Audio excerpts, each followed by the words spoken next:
Times of London, Jonathan Clayton. Jonathan, thank you very much for joining us. We were expecting a bit of commotion, as well as the people that loved Thatcher, but also from the people that didn't like her economic policies.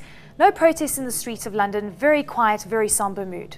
Yes, I think that even those that didn't like Thatcher want to give her a dignified send-off and would prefer to keep out of the picture.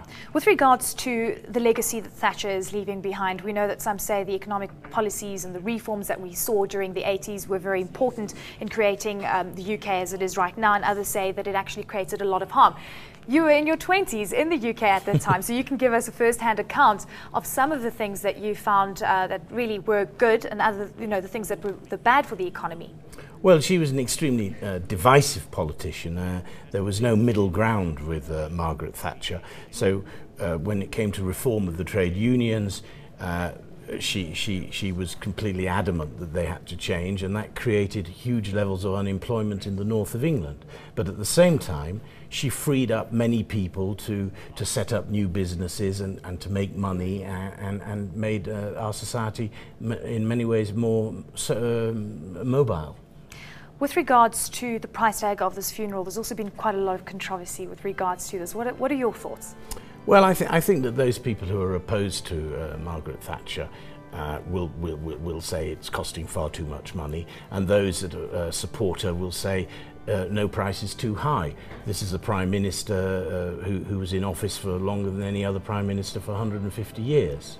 And it's interesting because it's the biggest funeral that we've seen since Winston Churchill, and some would say for somebody that was hated as much as she was loved, so much attention shouldn't be given to her over this time. But I suppose because, as you mentioned, in 150 years, the longest serving Prime Minister in the UK. And of course the first woman Prime Minister, and now, 23 years on, we look at it and maybe it doesn't seem such a great deal, but 23 years ago, to be the first female Prime Minister of Britain and in a male-dominated Conservative Party was a huge achievement for her.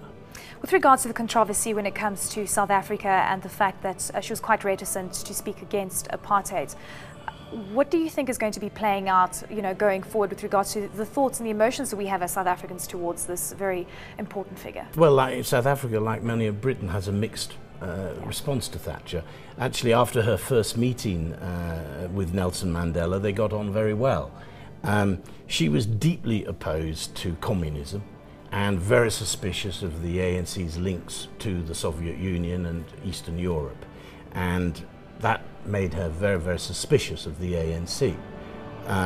But she did come round in time, particularly when the ANC embraced democracy. Let's also just touch on the mining issue and the fact that she closed down a lot of the mines in the UK, at least the ones that were not profitable. Down the line, it seems that there are a lot of positives with regards to the environmental impact that it's had, but of course these areas remain relatively high with regards to unemployment as well. So clearly the effects of her rule still can be felt today. Would you say that that is the correct way to look at things? I think so, and her critics would say that she threw out a lot of good with the bad, and that she didn't reach out to the people who were disaffected. She didn't do enough for the people who were thrown out of work, particularly in the mining industry. Jonathan, when you look at how many people are supporting this today, 2,300 dignitaries from around the world, and of course a lot of people coming through from the US as well, and just showing, a woman that was highly revered as well. Do you think her legacy is going to stay on? Do you think that this is the time where we basically put to bed Margaret Thatcher? We've spoken about her quite extensively. Do you think that there's going to be a lot more debate, a lot more conversation with regards to what she's done globally, not only in the UK? Well, I think internationally she will always be remembered, along with Ronald Reagan and Mikhail Gorbachev, as one of the key figures in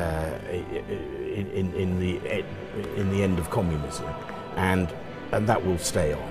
Argentine representative refused to attend because there's still quite a lot of tension and controversy with regards to the Falkland Islands. I mean, this is quite interesting that someone that has been invited would actually say no to the invitation. No, but they had to be invited, and we're not particularly surprised that they didn't come. All right, Jonathan, thank you very much for joining us. Great to have you in studio. Much appreciated for your time. That was Africa Bureau Chief for the Times of London, Jonathan Clayton, just giving us, of course, a recap of Margaret Thatcher's life and, of course, a funeral currently underway in London at St. Paul's Cathedral. Bring you more live visuals from there. In just a moment, we're going to a short break. Don't go anywhere. News. that moves. eNCA.com.